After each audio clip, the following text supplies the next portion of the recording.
I've passed my life as a stranger, Lord, roamed far in foreign lands, far, Lord, far, too far.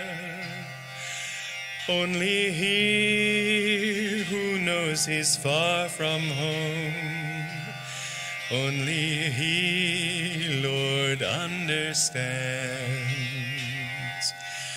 Only he who knows he's far from home feels the earth and understands. Sometimes a stranger did take me in, then love I thought was near. Love, Lord, where is love? As the winds upon the desert sand whisper hope, then disappear. As soft winds breathe on the desert sand, so love sighs, then disappears.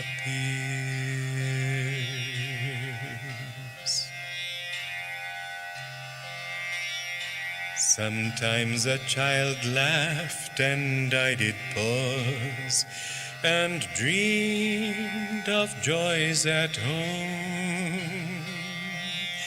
Joys, Lord, only a dream. For what joy is there without your smile, empty like the ocean foam? For what joy is there without your smile? You're the sea, all else is foam.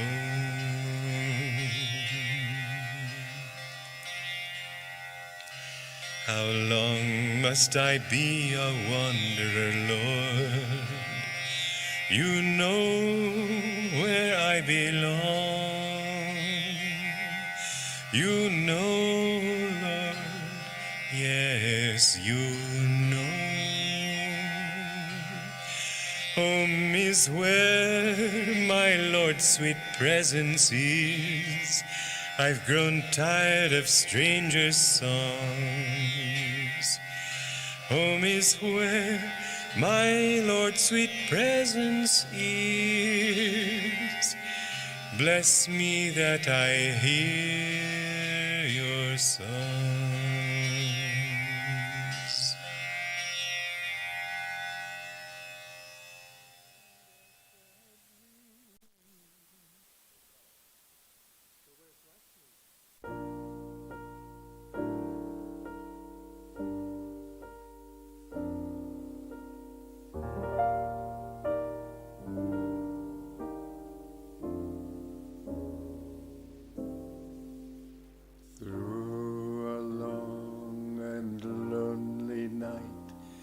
I've whispered your name. Through the pains and joys of life, my plea stays the same. Tempt me no longer, this world's not for me. I have known all its charms. Fold me now in your arms, make me free.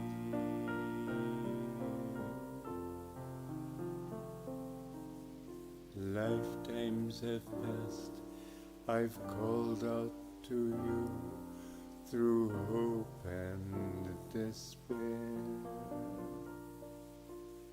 Lifetimes I've known the goals that I sought awaited nowhere. Help me remember there's one goal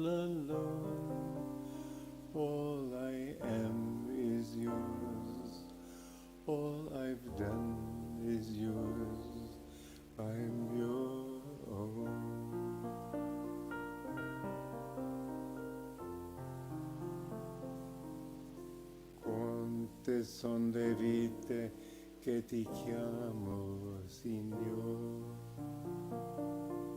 Quante sofferenze ho subito nel cuore. Non mi tentare, tu do mio amore. Non c'è niente qua giù che mi chiama mai più, voglio te.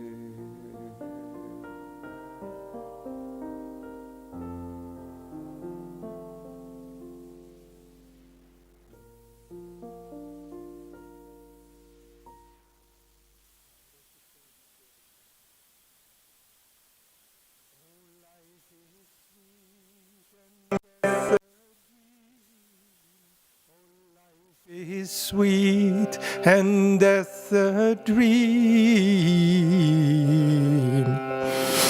When thy song flows through me, my Lord, when thy song flows through me, when thy song flows through me, my Lord, when thy song flows through me, then joy is sweet, sorrow a dream. Then joy is sweet, sorrow a dream. When thy song flows through me, my Lord, when thy song flows through me, when thy song flows through me, my Lord, when thy song flows through me, then health is sweet, sickness a dream. Then health is sweet, sickness a dream. When thy song flows through me, my Lord, when thy song flows through me, when thy song flows through me, my Lord, when thy song flows through me, then praise is sweet and blame a dream. Then praise is sweet and blame a dream.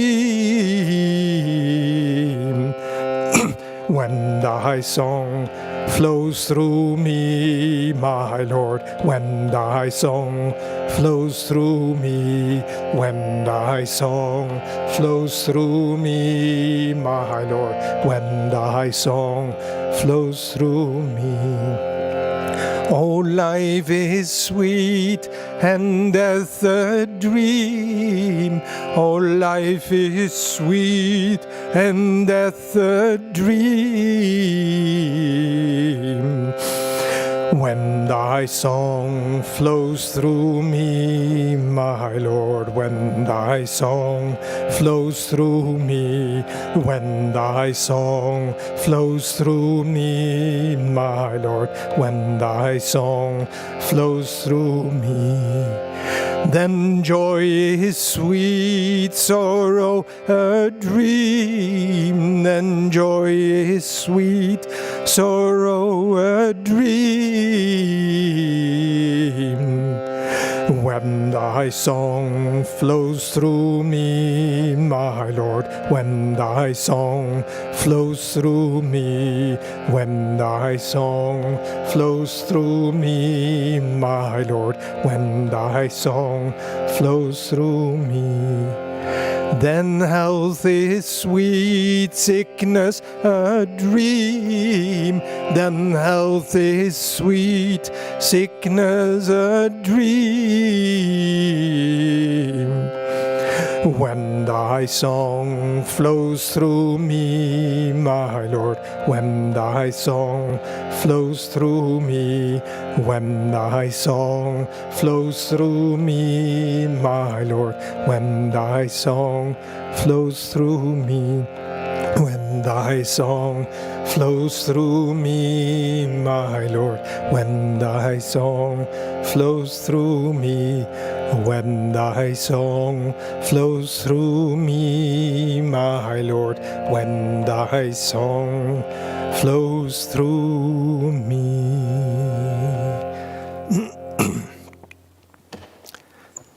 Before we start this wonderful day of satsang together, let's start with a prayer. Let's pray together. Heavenly Father, Divine Mother, friend, beloved God, Lord Jesus Christ, Babaji Krishna, Lahiri Mahashaya, Swami Sri Yukteswar, Guru Deva Paramahansa Yogananda, all saints and sages, and beloved Swamiji, we bow at your feet, opening our lives to your guiding presence, our minds to your light, our bodies to divine health, our hearts to your love, our souls to your bliss. Be with us in this day, that we may celebrate satsang and plant seeds for a luminous future, together as a spiritual family in Europe and in the world. Om Shanti, Shanti, Shanti. Now, before we do the 20 body parts, we're going to say a little affirmation. But first, let's massage the medulla. 3 times one way, 3 times the other. And one more time.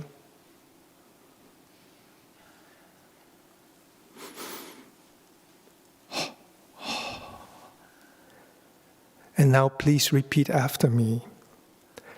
Thy cosmic current flows in me, flows in me. Through my medulla, flows in me, flows in me. I think and will the current to flow. Through all my body, the current to flow. Through all my body, the current to flow. I am charged, I am cured. I am charged, I am cured. Lightning flash goes through me. I am cured, I am cured. And one more time, very softly, with deep concentration, trying to feel and to see what you say. Thy cosmic current flows in me, flows in me. Through my medulla, flows in me, flows in me. I think and will the current to flow. Through my body, the current to flow. Through all my body, the current to flow. I am charged, I am cured. I am charged, I am cured. Lightning flash goes through me. I am cured, I am cured. Now let's explore what we've just said by tensing the whole body gradually with a double inhalation. With a double exhalation, relax. And feel that cosmic current.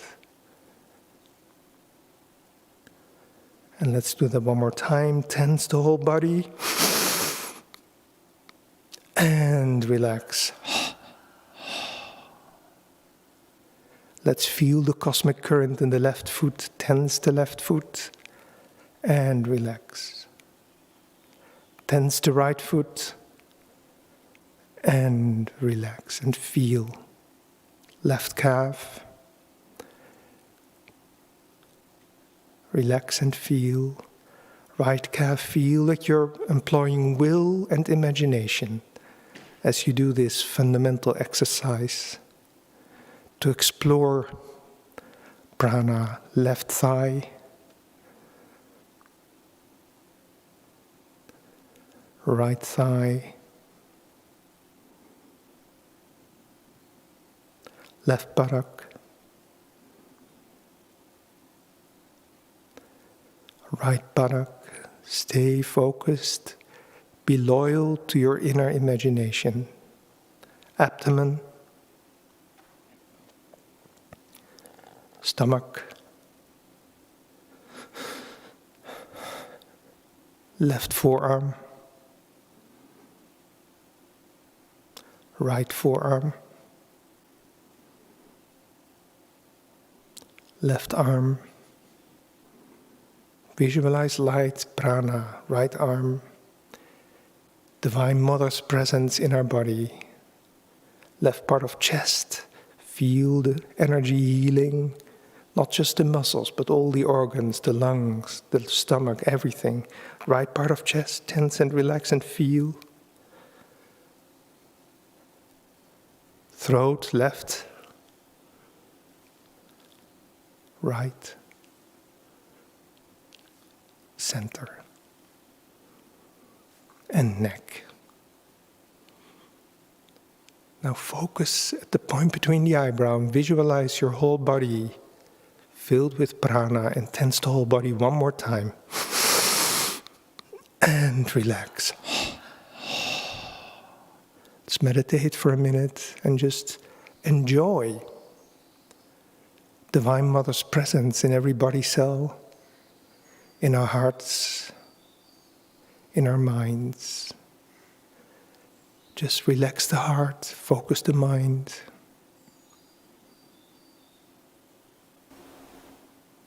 And enjoy.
Om Shanti, Shanti, Shanti.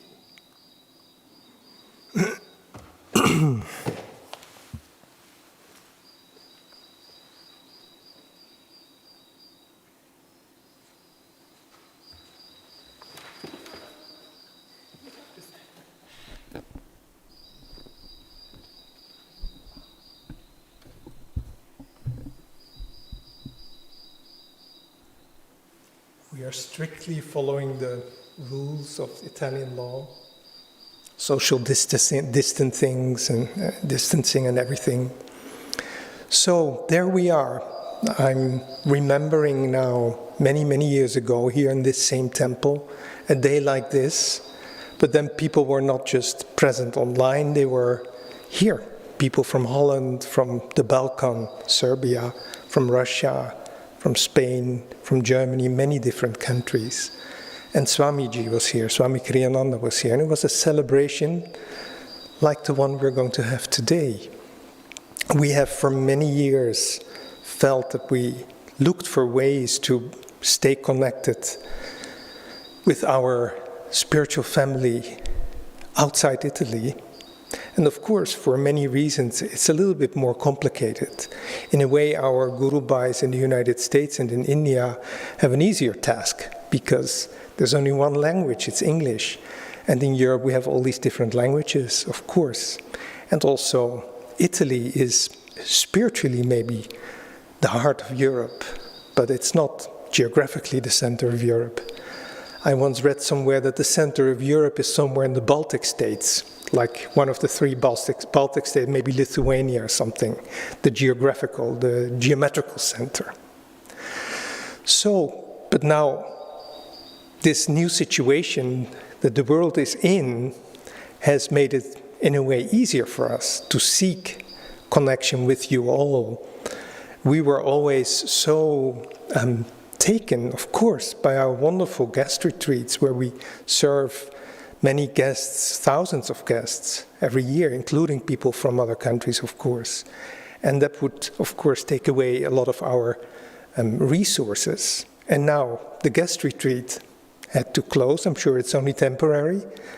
But we were thinking now, how can we give? What can we give? This is what Swami Kriyananda counsels everybody to do. He says, during difficult times, focus on what you can give. And so, two things came up, and you will be involved in both. One is community building, because the retreat was not only, of course, taking our joyful energy away from online, but it was also taking it away from building the land, working the land, building houses and things like that. So now many new things are happening in this community that we will share with you today, because we've modified the name a little bit. Today we celebrate the power of satsang and community. And I thought, well, community is important also if you don't live in a community, because when you have a community, and we have one here in Italy, in Assisi, you're so focused. We are a small group of people, but we are so completely dedicated to what we do, to integrating spirituality, to integrating the teachings, that it's easier for us to help those who also want to create satsang, but maybe not necessarily right now community. But we have so much to share, so it's a good and appropriate thing that we speak today about the power of satsang and the power of community building. Of course, the two are related. And moreover, it is the specific calling of Ananda and Swami Kriyananda to fulfill this part of Yogananda's work in the world. So you are all so welcome. We are so happy to have you here. Our speakers this morning will be Nayaswami Shivani, Nayaswami Kirtani and Anand, and myself. Tomorrow there will be our younger generation, Mahia and Daruda will speak, and on both mornings there will be time for questions and being together. Also, the Sunday service tomorrow morning will be with Nayaswami Uma, and it will be completely in English. No consecutive translation. We will translate it into Italian, but simultaneously on a separate channel for our Italian brothers and sisters. So this weekend we celebrate satsang with the whole of Europe. And I know there are people from many different countries. We have people from Scandinavia, Denmark, Sweden. And I remember when I first met Swamiji in 1985. He had just returned from a journey to Scandinavia with a few friends. And he had made, maybe Kirtani was there too, I don't remember, but he had made pictures of many people. And he had made a slideshow, you know, the old style. It was not yet what we have now, where you can watch everything on your cell phone. It had to be transported with these little slides. And he had composed music which was called Life is the Quest for Joy. And then there in Como, we watched these slides with all those beautiful people, and he said, I asked God to give me a melody that would express the deepest aspiration of all these people. And then I went to the piano and I put my hands ready and the melody came. And so we were playing that melody, and we saw many beautiful faces from Swami's journey through Europe, through Scandinavia. Germany is present. My first satsang with Swami was when he was actually speaking in German, and I know that he, at one time in his life, maybe when he was a child, he spoke better German than English, because his nanny was German. I think she was Austrian. And there have always been very deep friendships between Ananda and Germany, between Swami and Germany. Holland is present, my country. I'm especially proud, of course. And we have many beautiful things happening in Holland. There are 5 new fully qualified Raja Yoga teachers who managed to get to the end of what is a very intensive training, really intensive, and they made it all the way to the end. It has been a wonderful process of growth, not just for them, but also for us. Spain is present with Naya Swami Indrani, and many beautiful things are happening in Spain. I don't want to forget anybody. The UK, there are wonderful devotees from the UK.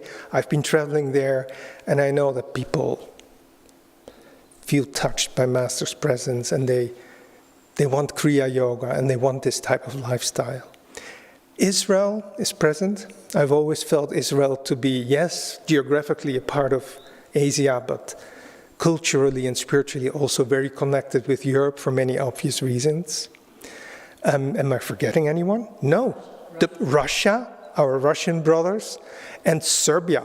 So in Russia also, Shivani and Jayadev and I, we've been traveling over the past 2 years, and beautiful things are happening there as well. People are being trained to be Ananda Yoga teachers, to be Raja Yoga teachers.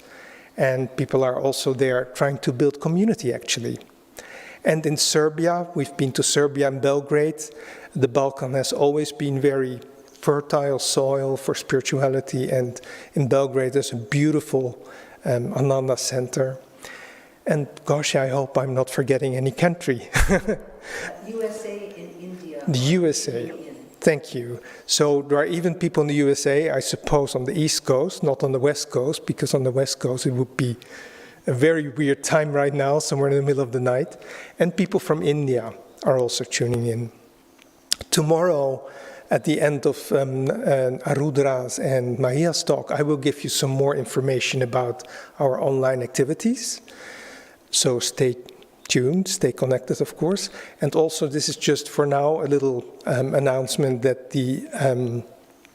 all the activities that are not part of these 2 mornings, like now and tomorrow at 9:45, you can follow us again on the usual Ananda Live Facebook page. So tomorrow morning there will be a sadhana guided by Gitanjali in English. Tonight we will do something very hazardous. We will have a theater play, but because we cannot be together here on this platform, on this stage, we're going to do it through Zoom. And it's a funny story by P.G. Woodhouse, and maybe I can send you a text before. I will have to see, because P.G. Woodhouse is very funny. It's also pretty subtle, and your knowledge of English has to be somewhat evolved. When we were practicing this, I felt again the enormous joy of living in community. It took me many years to understand that it's not just meditating together and serving together, but also playing together. So, okay, so we would like to start this day looking a little bit at the history of this work. And so I'm going to speak to you about the power of satsang in the lives of Paramahansa Yogananda and in the life of Swami Kriyananda.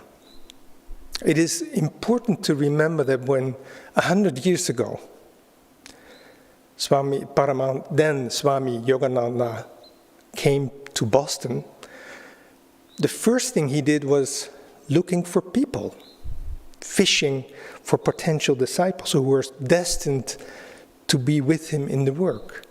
But even before that, when you read the autobiography, you can see that he was born with an innate knowledge, awareness, and desire to be reunited, to stay reunited with his Divine Mother.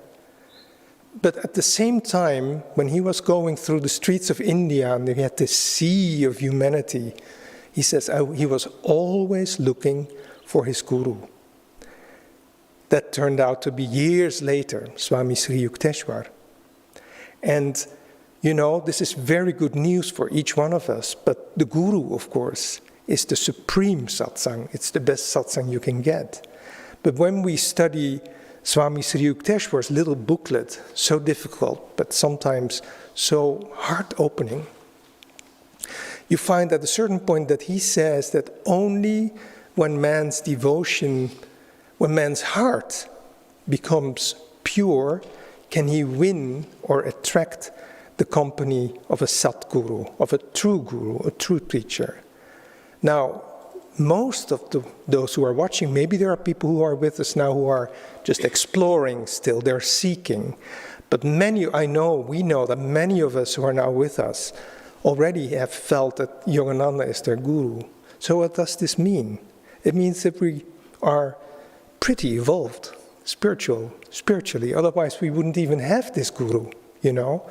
So the first supreme satsang in our life is the guru, okay?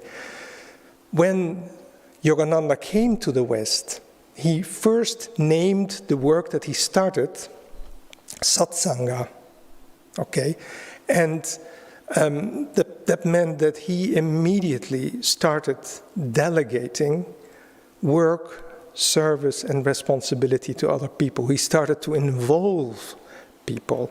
And he was able, of course, to give them so many blessings and so much energy, and at the same time take away so much of their karma, that they became free to serve. But it was not easy, because our tests in life usually come in three areas. One is our physical health, of course, you know. The other one is probably our finances. I don't know how many of you wouldn't even wink when a letter comes from the tax office that you still owe them $10,000. And you say, oh, no, nice. Oh, life is sweet. Okay, not each one of us, but finances can be a challenge in life. And the other one is, of course, relationships. Okay, and the purpose of our spiritual efforts is to attract those relationships in our lives that somehow help us to grow.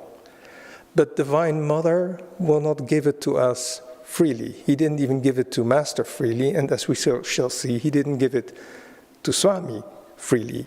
But we can see what they did to secure it, to attract into their lives those people who were real satsang, who wanted to serve God with him, who wanted to be with him, to live this life of yoga and devotion. So it is often Master's mission, core mission in the world has often been summarized as having, first of all, bringing energy awareness, the awareness that not just matter, which science has discovered is energy, but also our own bodies, because our bodies are made of chemical elements. I always forget how many, but if they are made of atoms and molecules and then cells, then our body has to be energy. And so he came to help us realize that, and through our energy awareness to free us from the prison of this body, right? Through just what we just did, a simple exercise, but oh, so deep and effective. And all the 39 energization exercises, it was a core part of Yogananda's mission. The other part of his mission was, of course, to bring Kriya Yoga, which is also completely based on energy awareness. You cannot practice Kriya unless you have developed somewhat your awareness of subtle energy in the body, and especially, of course, in the spine and in the nervous system. And the third part of his teaching was to demonstrate that the teachings, the original yoga of Krishna, as expounded in the Bhagavad Gita, and the original teachings of Jesus, as expounded in the Bible, are expressions of the one and the same truth, of Sanatana Dharma, the eternal truth. But there is a fourth element that people know little about, because Yogananda says so little about himself in the autobiography of a yogi. He speaks about Sri Yukteswar and his guru, and he speaks about the levitating saint and the the blissful devotee and his cosmic romance and all these wonderful saints. He hardly speaks about himself. That was the job of his disciples. And of course, Swami Kriyananda has written many stories. Lately, a biography of Yogananda has come out written, interestingly, not by a disciple, but by a very spiritually dedicated man. He's very well known in the spiritual circles in the United States. His name is Philip Goldberg, and it's called The Life of Yogananda, the story of the yogi who became the first modern guru. Now, when there was one press conference where Philip Goldberg was together with our spiritual directors, Jyotish and Devi, and where Jyotish expresses his appreciation for this book, saying, you know, we think, 100 years ago by now, we're celebrating it this year, Master comes to Boston and everything changes. And then a few years later, he manages to buy real estate in Los Angeles, Mount Washington, establishes a headquarters, he trains disciples, and that's it. And so we don't realize the incredible challenges that Master had to face. And that is another part of his mission, that is to show that living for God will bring us what they call in Sanskrit tapasya. So we need to accept pain and effort and hard work as purification. And then the purification will draw to us true friends and will give us fortitude. It will, as Master said, help us to stand unshaken amidst the outbreak of a pandemic, like we're doing now. I don't know how you are, I'm sure you're smiling, all of you.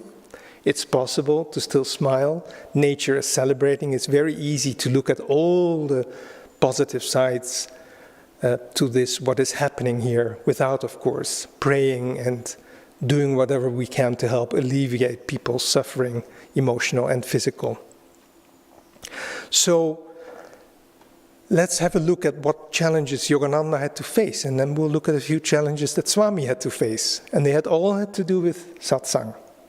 So first of all, let's look at the world situation. Yogananda's life took place during 2 world wars. World War I, he was still in India, and World War II, he was in America, and terrible things happened in his homeland.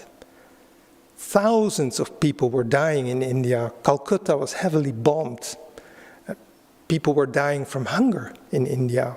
His own nephew, Sananda's son, died I think he was hit by a bomb himself. And of course, America, there was the war, there was a world war. It was a huge thing, and everybody had to, it was the tapasya, one of those tapasyas that are hard to imagine. My parents and my parents' generation, I can have always felt that there is some quality of strength about them, because they are tempered. They were young when they saw the terrible things happening in the World War, when the country was occupied, etc. And somehow that generation has a quality of strength. They had to go through that. Okay.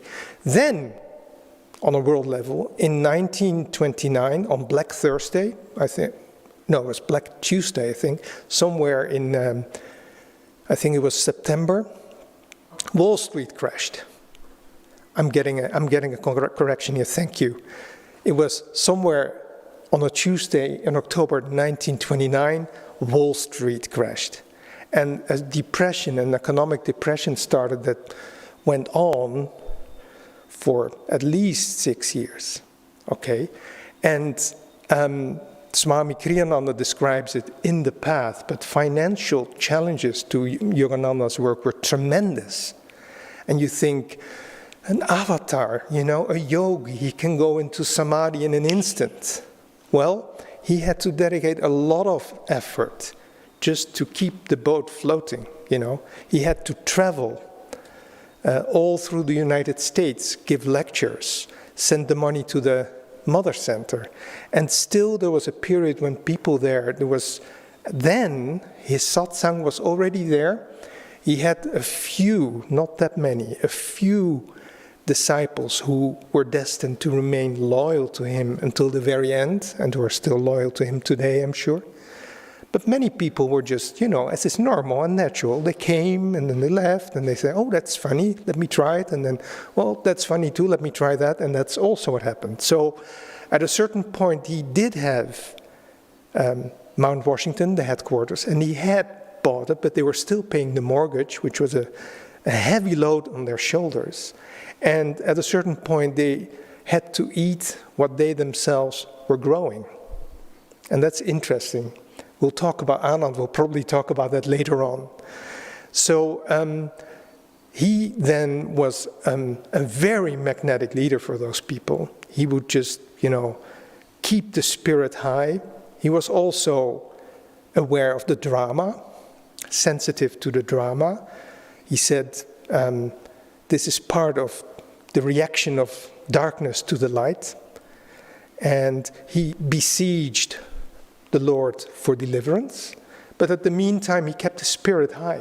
And I'd like to share something that he wrote to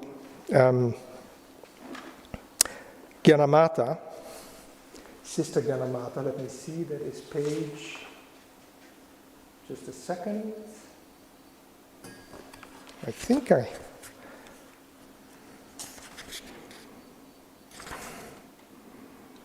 Yeah.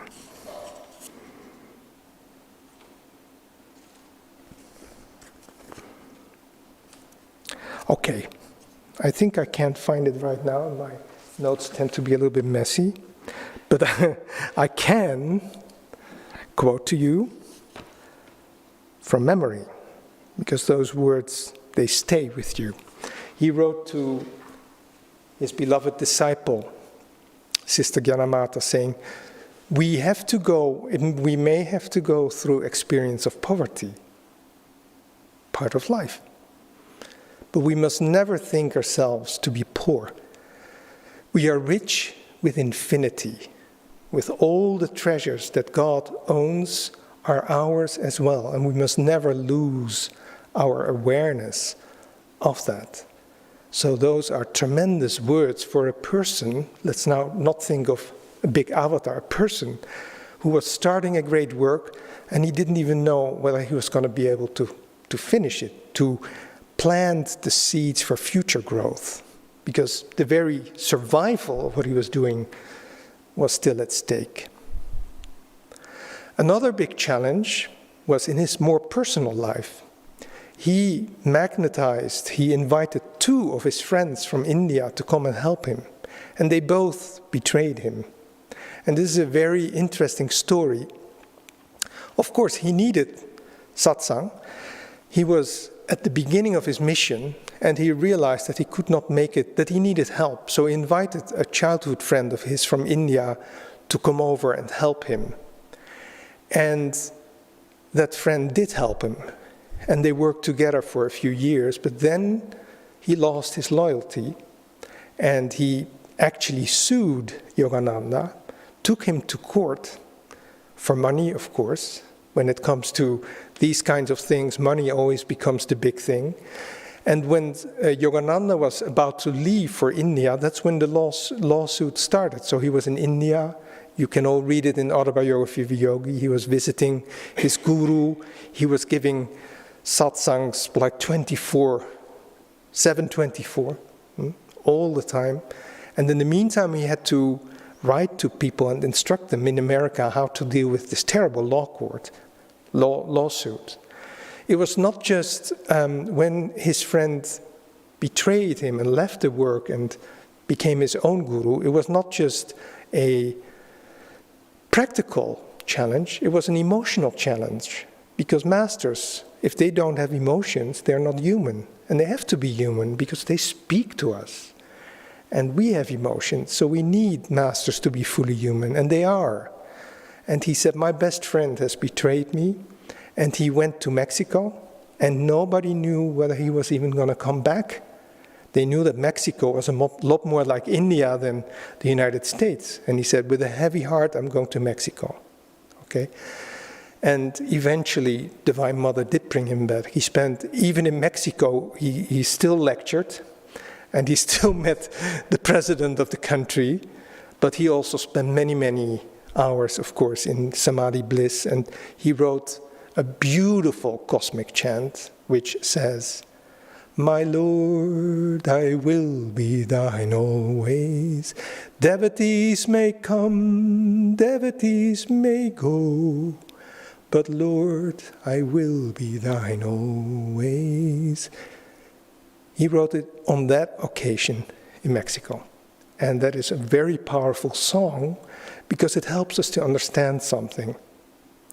That if we want people to be loyal to us, we must be loyal to ourselves, to our highest callings, to ourself with the capital letter. If we are loyal to our own chosen path, unwaveringly loyal, and we're loyal to our core principles, then we will attract people to us who will be loyal to us. It will not be easy because Divine Mother herself said to Yogananda, "I sent you a few bad ones to test your faith in me. But now you're okay. You've overcome the test, and now I shall send you angels. And whoever smites them, I shall smite." And the first real rescue came somewhere in the mid-30s in the form of Raja Janakananda, who was destined to be a real disciple, a male disciple, one of his few male disciples who helped him build the work and saved the work financially. Another important disciple who was loyal to him for all her life was Sister Gyanamata. And there were many disciples who came, but they didn't come right away. Of course, a few were, Dr. Lewis, but the real ones that made it possible for Yogananda to plant seeds for the future, for future growth, they came a little later, in the 30s. And then at the end of his life, a few very important ones, of course, came, and one of them was our Swami Kriyananda.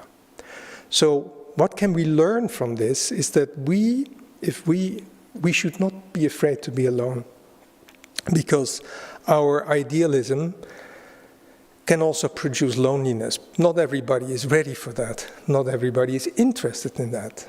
And that takes us to Swami Kriyananda's life, and I wanted to share a few thoughts about that as well, a few memories, a few considerations.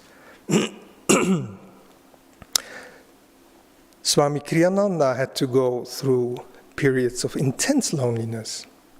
He was expelled from the organization that he had served in for many years, and then he was very lonely.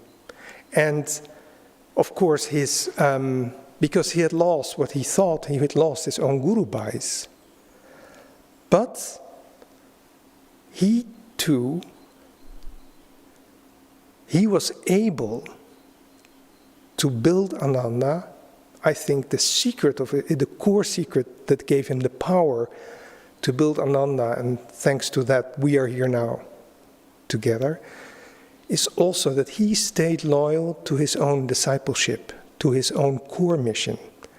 And on the one hand, in the 1960s, building a community was easy, because that was the time to do it. There were lots of young people, hippies. The war in Vietnam had created a lot of young people like becoming more idealistic and opening up for Vedanta and teachings from India. And so on the one hand, it was easier for him to start a community, which was, of course, what he felt was his dharma, that he wanted to be loyal to. But at the same time, when there are so many people, and the hippie movement and flower power was not necessarily, rooted in deep yoga awareness. There were pretty, sometimes wild people, and, and many of us have gone through that as well. And it was fun for a while, but then you have to find out what really works in life. So it wasn't that simple. And a very interesting story is when he was still in San Francisco, he decided that it was time now to seek people who could be interested, satsang, right? So we invited a number of people for tea, and he started sharing his ideas, and Swami was a visionary, He had an ideal combination of being an incredible visionary with his feet firmly on the floor, on the ground. He was very practical and idealistic at the same time. And so he started talking about, we're going to buy land and we're going to do this and that. And people, instead of cooperating or sympathizing, they started opposing him, saying, oh, you're never going to be able to do that. That's impossible, blah, blah, blah. And so he said, well, at that point I made tea and I served tea and cookies and waited until they were ready to go. But now, getting back to being loyal to yourself and your dharma, he said, I'm not going to do this again. I'm going to be selective this time. So he wrote a little booklet, which maybe Anand will quote. It was then called, or it's still called, Cooperative Communities, Why and How to Build Them. Yeah, so that book is Swami's book about building communities and cities of light. Those two books you want to read if you want to build a community tomorrow. So he wrote his thoughts, he typed it, and Jyotish, once we were in a little group and he shared those first days and said he had a few people helping him, typing it for him, and then they had to print it. And I don't remember exactly what he said, but the printing was an incredibly complicated task. It was like sort of a huge machine, and then they had to, like handmade, and they had to go like this, and so they did. And he said, Swami then said, we're going to organize another meeting, but this time only those who have read this booklet can come. And that was very wise, because why should you waste time with people who, of course, have a lot to say? I mean, words are cheap. But they had meditated on this ideal for 30, 40 years. The first time this idea came to Swami, he was in his teens. And then Yogananda trained him and said, yes, please do. Okay. So he was loyal to himself, and that meant that many people came, but few remained. The ones who remained are still there, many of them. Jyotish is the best example. He was there in 1967, and he shared stories with us that they went picnic somewhere in the park somewhere in San Francisco and with Swami, and it was wonderful. It was very magnetic. And so that was the very beginning. But then even then, once the land was bought and many financial challenges had to be met, and they were met appropriately and effectively, but nevertheless that required a lot of determination from Swami and from his few people who were in tune with what he was doing, his few friends. But even then, people came and they wanted to live at Ananda, but a lot of them were not really all that interested in community. They said, well, I'll get my inspiration straight from Yogananda. I'm not going to get it from you. And Swami felt that he had a very, and this is also something for us to learn, he had a very strong vision that without leadership, you cannot have a meditation group, you cannot have a community, you cannot build a work. He often quoted, and it's, maybe one of the other speakers can explain it better than I want to do now, but I'm just giving it here for what it is. He said, a community, a group, an institution is the lengthened shadow of one man. So he was not saying, I want to be the leader. It was not an ego game, but he felt, again, intuitively, very deeply, that Master had given him a specific task, and that he was not going to, in the name of democracy or, freedom, give that up. He stayed loyal to that.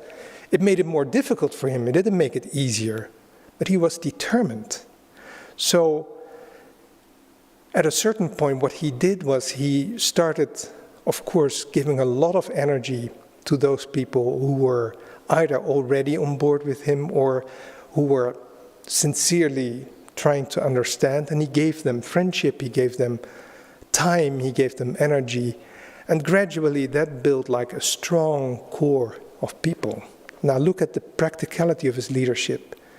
At a certain point he felt, because he said, he told this story himself here in this temple, from where I'm staying now, he said, I wasn't stupid. At a certain point he said, I called a community meeting. We're all together, right?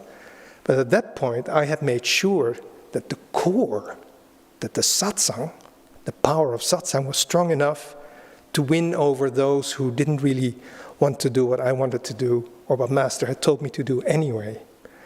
And so he stood up and we had the whole community and he said, he shared the story. He said, I can't go on like this. Either we do it this and this way, the way I feel guided to do it, or I'm leaving. And he could go anywhere. I mean, it's a free world in that sense. Nobody obliged him to stay.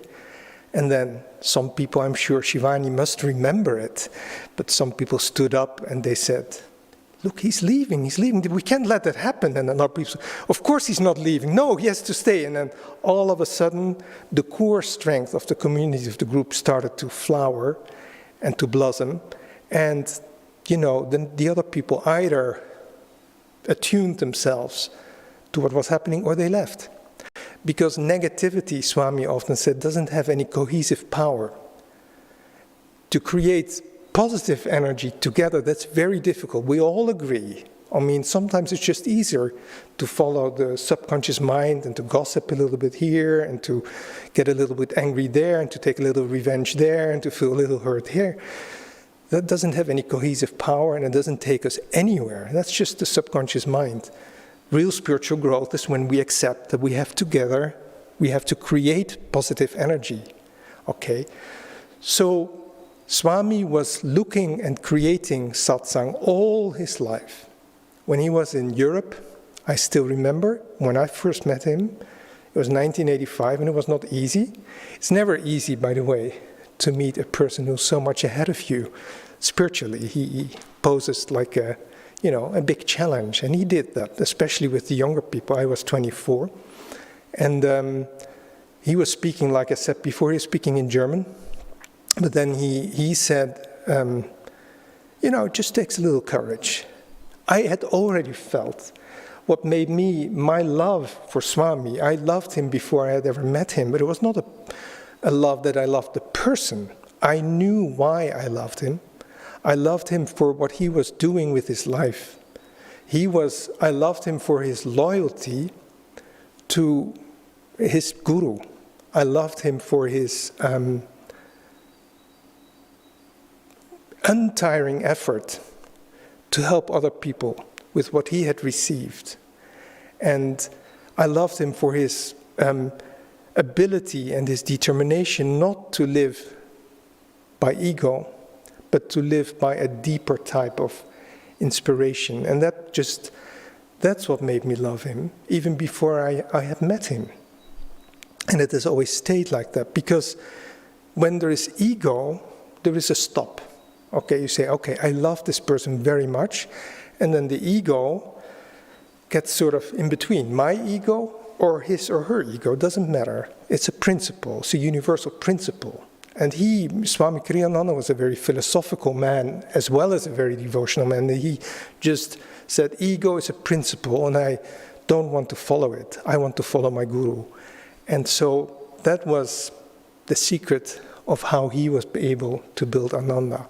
He was loyal to his own discipleship. And he was willing to be lonely.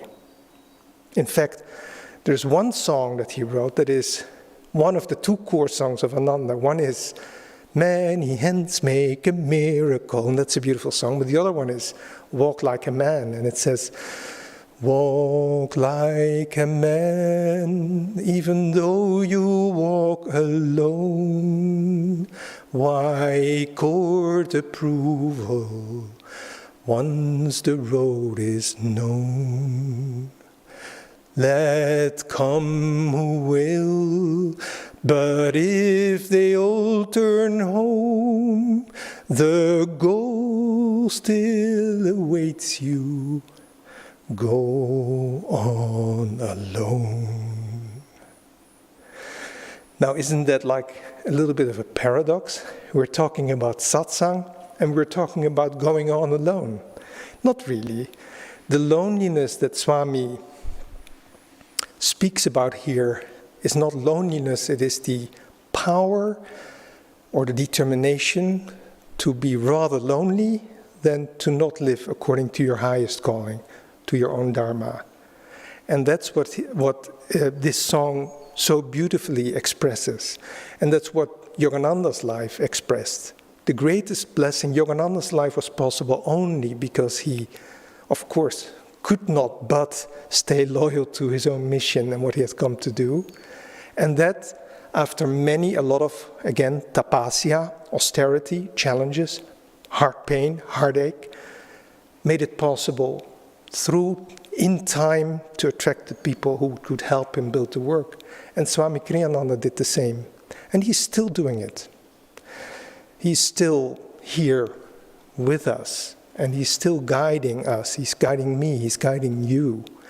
But what I wanted to end with now, and then we'll do a little song, and then Naya Swami Shivani will speak. But I would like to end by saying, try to feel in your heart more than just, I'm a Kriyaban, I practice Kriya, I practice Ananda Yoga, I find these techniques very helpful and they make me feel better. See if you can feel a deeper bond than that, even though that is wonderful. And if you feel that that is a spiritual path, don't try to justify it to anyone who is not already interested, naturally interested in it. You don't need to explain it. You fall in love with somebody. Do you have to explain that to anyone else? It's a unique feeling. That person becomes unique to you. You don't have to explain it to anybody. Likewise with your spiritual path. When you build the work, and we are building this work together in Spain, Germany, Holland, Sweden, Denmark, Russia, the Balkan, Israel, India, United States, France, Spain. We're building this work together. Just always return to that inner feeling of belonging. Not belonging so much to a social group of people. That is the result. But to belong to a specific dispensation. The particular dispensation that Yogananda said his work was. It was a special dispensation from God. And we, you and I, are all a part of that. And the more we can feel that, and the more we manage to be determined to be loyal to that, whilst respecting all the other beautiful spiritual paths that are also available, but that's not my path, the more in time you will attract Master's blessings, and many of those blessings will come through Satsang. So that is what I wish today, that we have come together thus to a deeper understanding of the power of Satsang and how to create it and how to attract it. Now we'll do a little song, and then Shivani will continue. Thank you for being with me.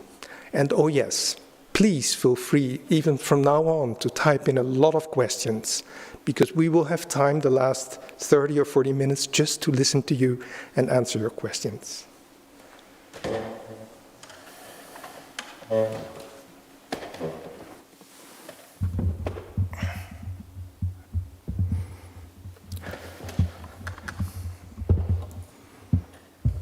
Is it okay if I sing My Lord, I Will Be Thine Always? Okay.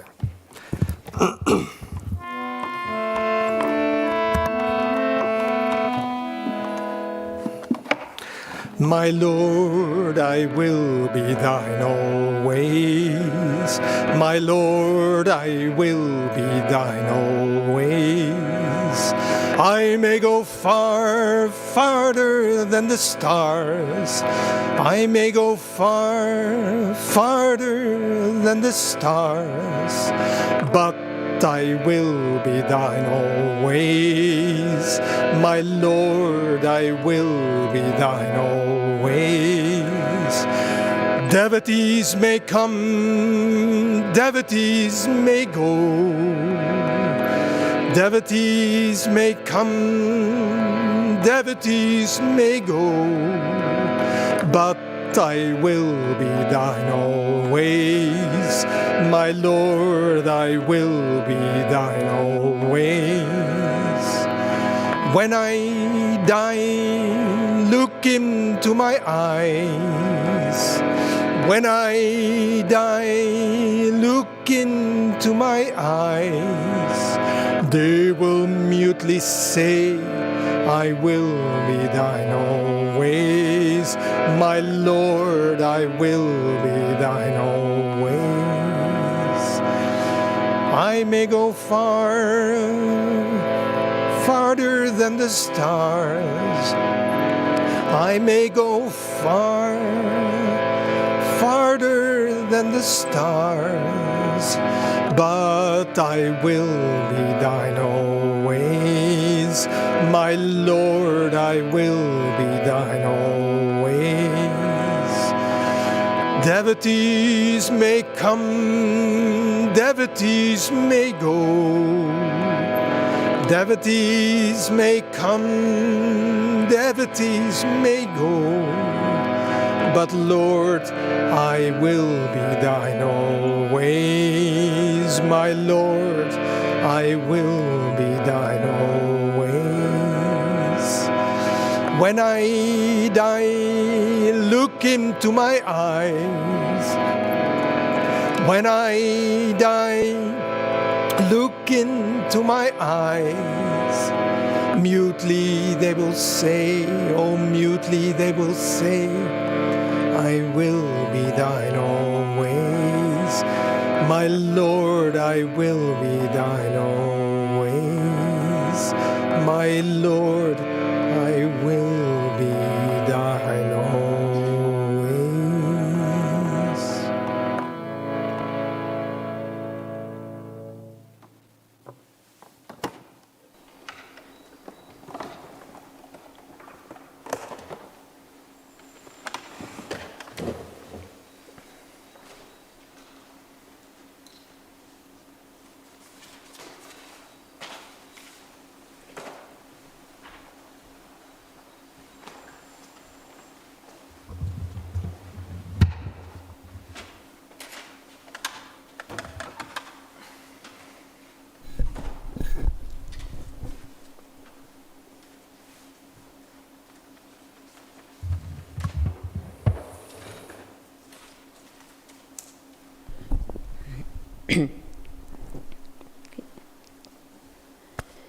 So namaste and hello, dear, dear friends.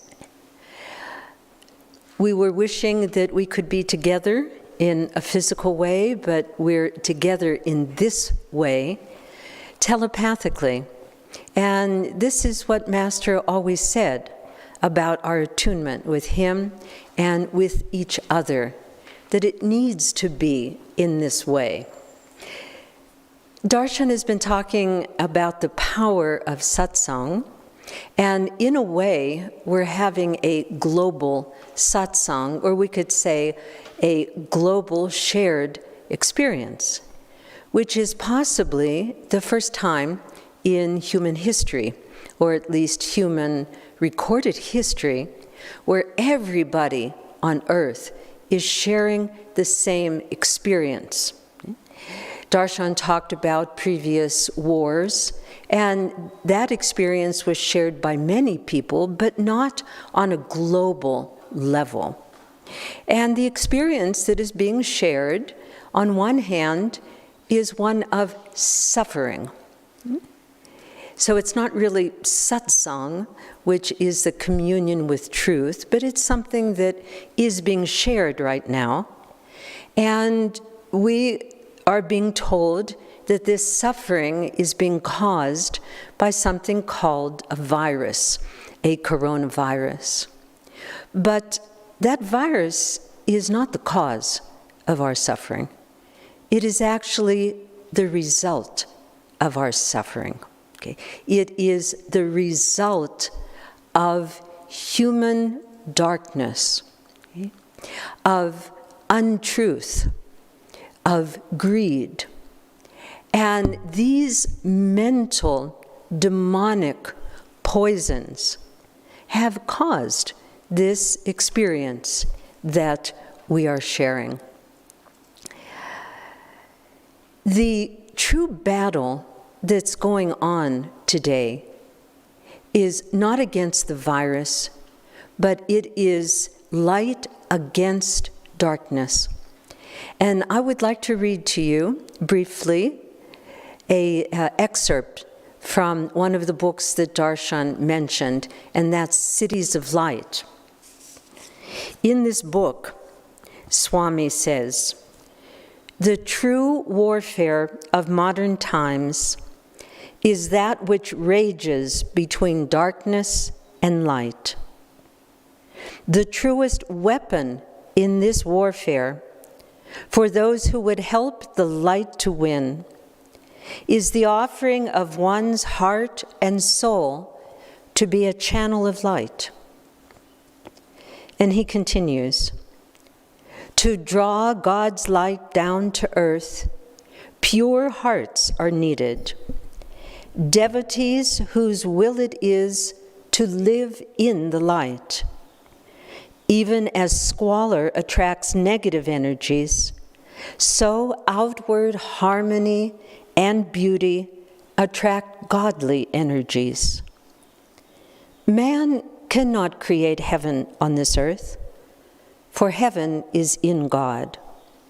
But his duty is to reflect heaven in all that he does and in all that he creates."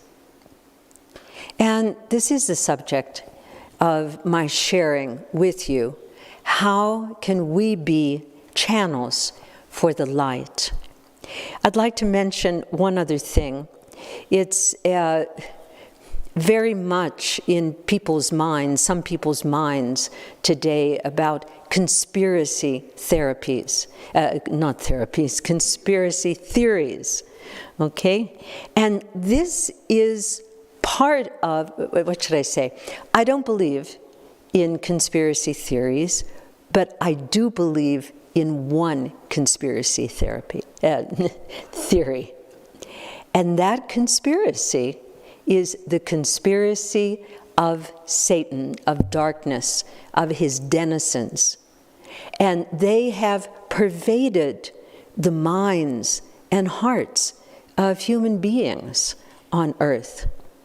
And what we are here to do today, through all of you and many others, is to create another conspiracy of light. Because God and the light and the truth need instruments. There are so many instruments of darkness today, of untruth. It is so difficult to understand anymore what is truth and what isn't truth, what is real and what is fake. But pretty much everything around us is not true. It's fake because this world is not real. But our connection with God's light and with the truth is real. This was Swami Kriyananda's search as a young man. If you recall, in the first part of his autobiography, The Path, he actually called it the search for truth. And that was his main focus, to find out what is true. So today, I'd like to share with you some thoughts about how we can create a conspiracy of light and of truth and be channels for the light and truth. I'd like to start by talking about how we can and need to bring truth and light into our own lives. And one point is that we ourselves need to live in truth. We need to be true. Darshan talked very beautifully, inspiringly, and brilliantly about how the first and most important satsang that we have and need to develop is our satsang with our higher self, with our gurus, with God. One of the yamas that we study in Patanjali's Raja Yoga is Satya. And it's something that as we want to become better and purer, more open channels for the light, we need to do in our lives, and that is adhere to truth. In our thoughts, to keep our thoughts at the level of what is true. To speak words that are sincere, that are imbued, impregnated with truth. Darshan mentioned we shouldn't be gossiping and criticizing other people, putting our nose into other people's lives. We want to adhere to the truth of who we are and of who other people are as sparks of the divine. So to think thoughts of truth. We started today with that affirmation about being charged with the lightning flash of energy, of healing energy. When we practice affirmation, we are affirming the truth. And this is one of the practices that perhaps we can deepen and expand in our lives, so that we are constantly thinking thoughts of truth, affirming the truth. Perhaps we would like to include in our meditations at the beginning or at the end a period of time, even if it's just 1 minute, where we are practicing affirmation. We practice every Sunday affirmation as part of the Sunday Satsang, but Swami included it to give us the hint that this is something we should be doing every day in our meditation. As we walk, and I hope you have an opportunity to walk perhaps close by your house in these days, or at least on your balcony, but to take the habit that every time you are moving, you are saying an affirmation, or practicing japa, repeating Om Guru, Om Guru. This is the japa that Swami Kriyananda suggested that we use. It's something that I have integrated in my life, to the point that whenever I walk from one place to another in my house, whenever I walk up or down the stairs, whenever I am walking, I am always affirming Om Guru, Om Guru, and trying to feel his presence and to be in his light. So to become a channel of light, we want to live more and more in truth and in light in our own lives.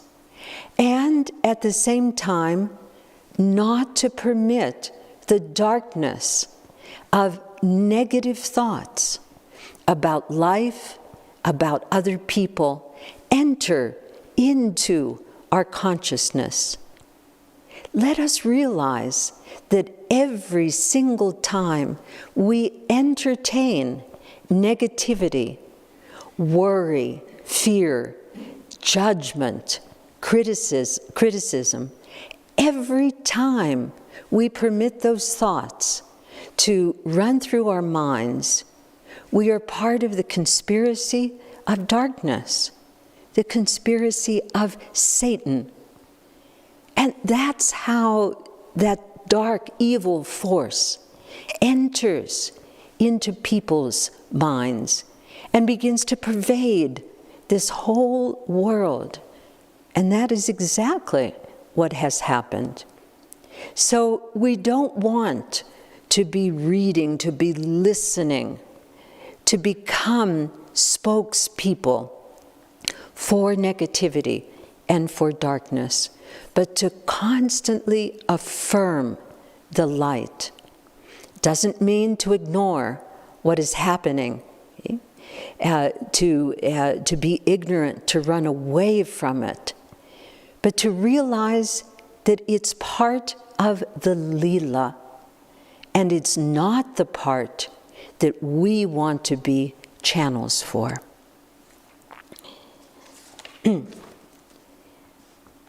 We want to stay always connected to the light. This is very important for us. And we want to be connected, and we want to use the light in our own lives, not just as something theoretical, theosophical, but whenever thoughts of negativity or experiences of depression or doubt or worry come into our mind, we want to use the light to combat those and to lift ourselves up. We have the tools for that. We started with darshan, with a little bit of energizing. When our energy is high, we are in contact with the light. When we permit our energy to fall down, we are in contact with darkness. This is the choice that we make all the time. Master said that the only choice we really have in life, the only exercise of free will that we have, is to choose to move towards the light or away from the light. So in our lives, as we seek to be channels for light, let's stay connected. When we're doing the energization exercises, we can try to experience, to feel, as Darshan was saying, use our imagination, that with every tension of the body part, we are drawing light into us. We are transforming our body from physical, perishable matter into immortal light, so that we become beings of light at our cellular level. And we have two techniques that we can deepen in our spiritual lives that help us be in contact with light.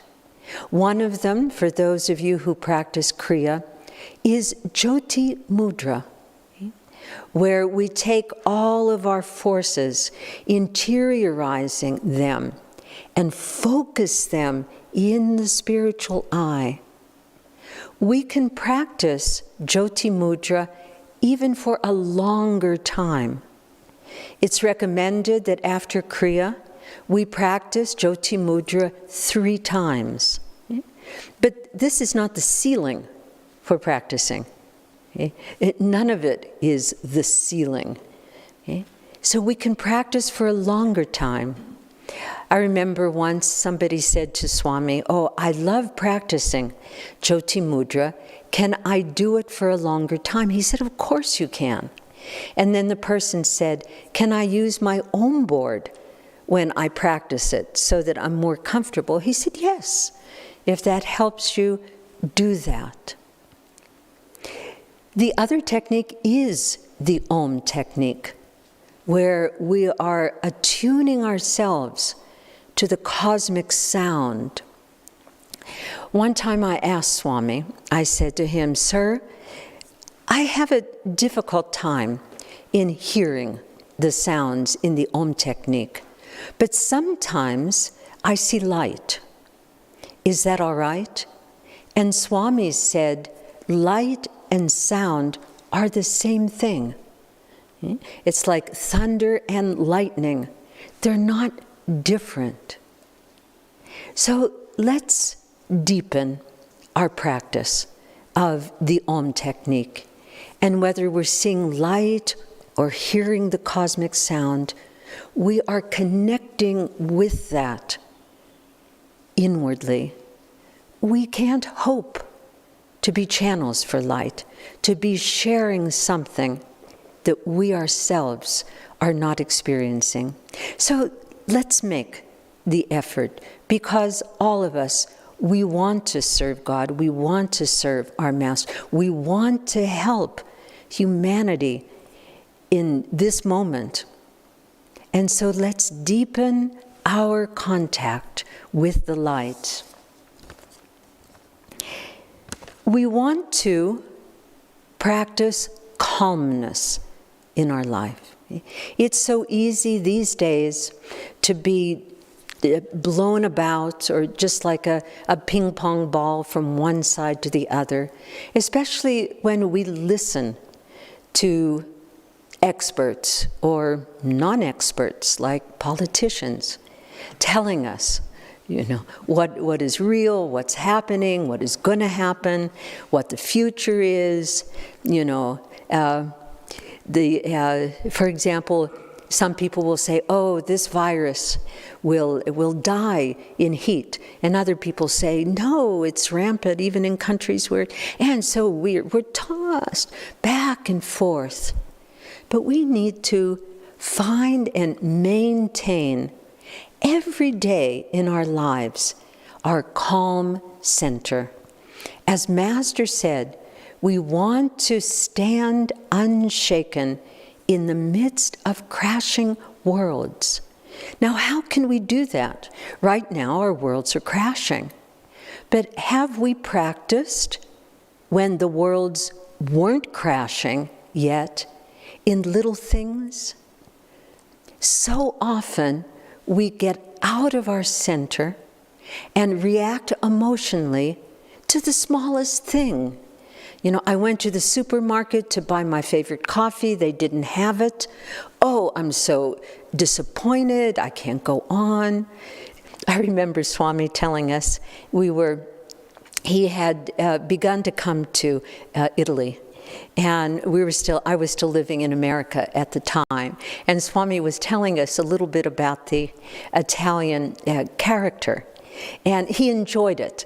This was not at all a criticism, because he loved the way that humanity expresses in so many different ways. So he would tell us the story. He would be with a guest with somebody in Italy, and I think it was in Rome. And so in the morning, when you see other people, you ask this question. You say to them, "Oh, did you sleep well?" Okay, that's just standard courtesy. And normally people would say, "Yes, I slept fine. It was all right." But Swami said, in Italy, it was a drama. You would say, "Oh, did you sleep well?" "Oh, not at all. I had a horrible night. I couldn't close my eyes. Just the thoughts kept going around. I didn't," and on, this drama around it. We don't want to be drama queens and drama kings over little things. This is part of the practice that's called titiksha. Just to just remain and let these waves, of the ups and downs of life wash over us and be calm. So let's start with not being disappointed. Okay? Just whatever comes, as Master would say, quoting the Bhagavad Gita, what comes of itself, let it come. And don't get all dramatic about it. As we often say, it is what it is. And without the drama, we can respond to it and be channels for the light. So let's practice calmness and centeredness in the little things so that we can be channels of light in the big times. A very important aspect of being a channel for light is getting our ego out of the way. Now, we know this, and we know how strong the ego is. Okay? So how practically for us Okay, it's just us here. How do we get the ego out of the way? Well, we have a very powerful tool for being able to do that. And it's the practice of Hong Sa. Okay? The mantra has power. Every mantra has power. And the power of the Hong Sa mantra is to weaken our little ego, our definitions of who we think we are, and enter into the greater identity of who we really are as the infinite spirit. Every time this mantra is chanted by us inwardly, together with the breath, we are weakening the little ego and strengthening the spirit within us. So as we practice the Hong Sa technique, let us be aware of what we are doing. It's like a spiritual operation. You know, there are physical operations that take things away. Well, that's what we're doing when we're practicing Hong Sa. We're taking away that little conniving ego that is also an instrument for the conspiracy of darkness. And we are strengthening the conspiracy of light. Now, there are many other ways, and I will be touching on them, of overcoming the ego. But this, I feel, is the most powerful way because it uses vibration, the vibration of the mantra, and the ego, in the last analysis, is just a vibration. So, to be channels of light, we want to, and Swami, these are many recommendations in a book that Darshan mentioned called Cities of Light. And there are several chapters there I recommend. Please refer to the Cities of Light, especially the 13th and 14th chapter. And in it, Swami says that to become a channel of light, we need to ask for and be open to guidance. So this requires honesty, truthfulness, humility, but it's something that we need to practice every day in our meditation, at the end of meditation, in everything that we do, to open ourselves and ask God and gurus, what do you want me to do? What do you want me to say? We want to use these moments at the end of our meditation, when we're calm, when we're connected, to ask the questions that we have and ask for the guidance to resolve those questions. If we are not using the light to resolve our situations, how can we help others to use the light to resolve their situations? Okay. So let's ask for guidance all the time. This is why here at Ananda, at the beginning of each activity, we start with a prayer to connect ourselves to the gurus. We invoke them one at a time at the beginning of everything that we do.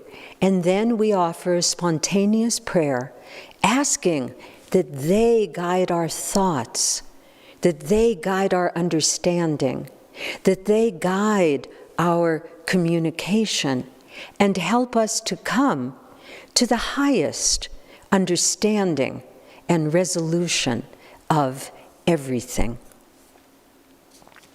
Oops. There's a prayer that Master recommended that we use. It's one that we all know, and I think that we can use more often. And Master prayed in this way. He said, Lord, I will, I will reason, I will act, but guide thou my will, my reason, and my action to the right thing, the right way in everything that I do. So let's use this prayer more often as we begin every activity. In order to be channels of light and channels for our masters, we need to be well and deeply founded in our teachings.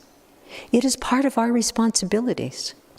Responsibilities as a disciple, responsibilities as a citizen of this world, to know what is truth, and to know our teachings, to know what the masters have said, what Swamiji has shared with us through his books, through his TV programs, and so many different ways. So those of you who are listening, I encourage every single one of you and those others who are involved in your groups to study the teachings and to become a part of the Raja Yoga School of the Yogananda Academy of Europe. And study with us, get trained, go deeply into the teachings so that you can become a very effective channel for the light of our masters. And in this, one of the exercises that we do in the School of Raja Yoga, and it's the basis for the thesis that every student writes, is to choose one of the yamas and niyamas.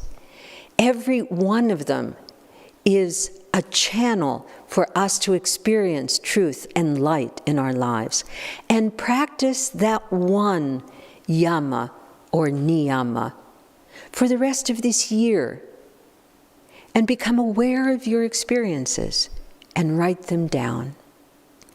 So these are ways in our own lives that we can become better channels for God's light and truth and part of the conspiracy of light. I'd like to speak now about how to bring light into your environment. And I'm going to start with bringing light into your home. Master and Swami talk about the importance of the vibrations of light, beauty, and harmony. And it's important for each of us that our immediate environment is one where there is light and beauty and harmony. So use color, use music. If you have a garden, include flowers in it. Fill your home environment, all of your personal environments, with beauty and harmony. And also with the cosmic vibration. It's an excellent thing to have in your home, always in the background, the Om vibration. It can be going day and night, very softly. You don't even need to hear it all the time. But put it on a loop so that you are always in the vibration of Om. In your meditation centers, bring light, beauty, and harmony. I'm sure that all of them are already places where these things are integrated. But pay attention to that. When people are able again to congregate and to come into your centers, make sure that they are full of light and full of music. The same thing with your workspace. Whether you go out to work or work at home, make it a space of harmony, of simplicity, of beauty. We want to live constantly surrounded by light. And then we can be channels for this light. Now we want to ask God to serve others through us. Okay. This is the goal that we're talking about today. To be channels for God's light.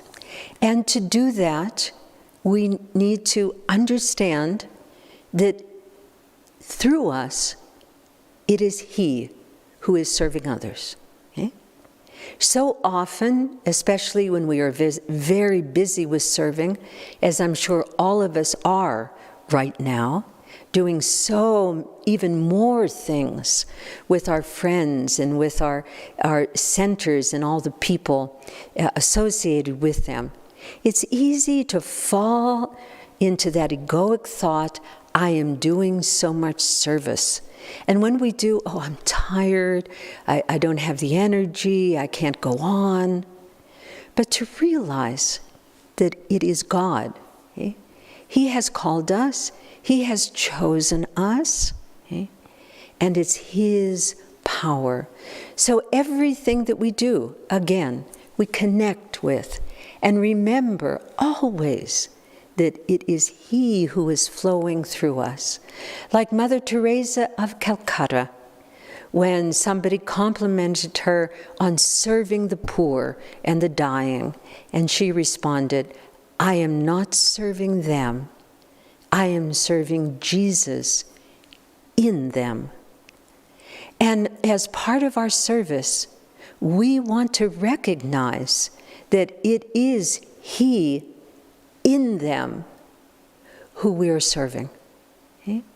It is not their lower consciousness, their lower self, but it is part of our, our necessity, our qualification, what is necessary. If we are to be channels of light, we need to see the light in other people. Okay? The light in every one of us is often covered by confusion, by ignorance, by darkness. But that light is there. And when we are in the position of being a spiritual friend, of being a leader, of being a minister, it is not possible if we are not able to see the light in other people.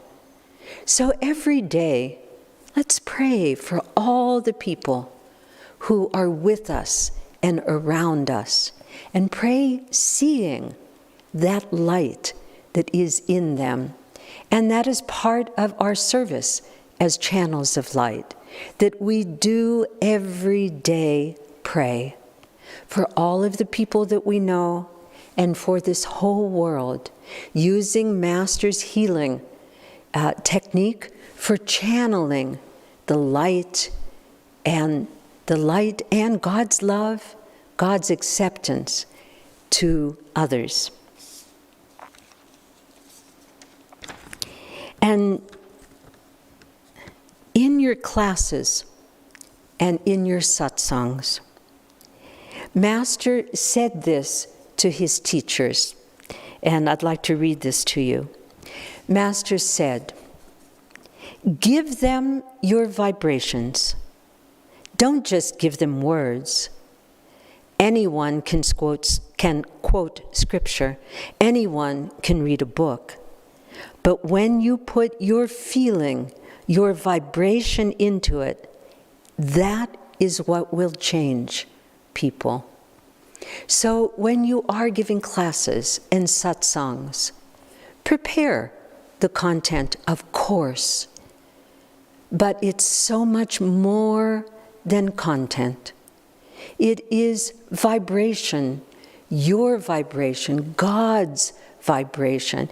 Endow every word, Master said, with consciousness, with truth, with light. This is how we become channels of light. And I'd like to conclude with something that Master said to his most evolved disciple. Rajarsi Janakananda, Saint Lin. He said, Rajarsi, always remember where your power comes from. And Rajarsi answered so humbly, yes, Master, it comes from you. So let us become, day by day, within our lives and in our service, channels for that power and that light, knowing that it is God and Guru's light and power that will flow through us. May we all be blessed to serve as channels of light. As Master says, the channel is blessed by that which flows through it. We're going to have about a 10, 12-minute break right now. We'll be playing some music. This gives you a chance to do what you would like to do or need to do. Maybe get some tea. And join us again when we will, excuse me? Well, we don't need to have 20 minutes, do we? Yeah, I think 12 or 15 minutes is fine for a break. And then join us again. It'll be, see, 40, 50, at 5 minutes before 12. Okay, and we will be with Anand and then with Kirtani. Jai Guru.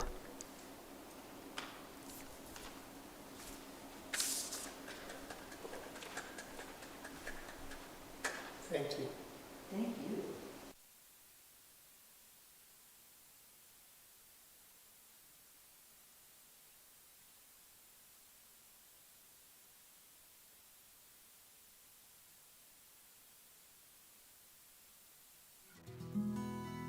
I've passed my life as a stranger, Lord, roamed far in foreign lands, far, Lord, far, too far. Only he who knows he's far from home, only he, Lord, understands. Only he who knows he's far from home feels the earth and understands. Sometimes a stranger did take me in, then love I thought was near. Love, Lord, where is love? As the winds upon the desert sand whisper hope, then disappear. As soft winds breathe on the desert sand, so love sighs, then disappears. Sometimes a child laughed, and I did pause, and dreamed of joys at home. Joy is, Lord, only a dream. For what joy is there without your smile? Empty like the ocean foam. For what joy is there without your smile? You're the sea, all else is foam. How long must I be a wanderer, Lord? You know where I belong. You know, Lord, yes, you know. Home is where my Lord's sweet presence is. I've grown tired of strangers' songs.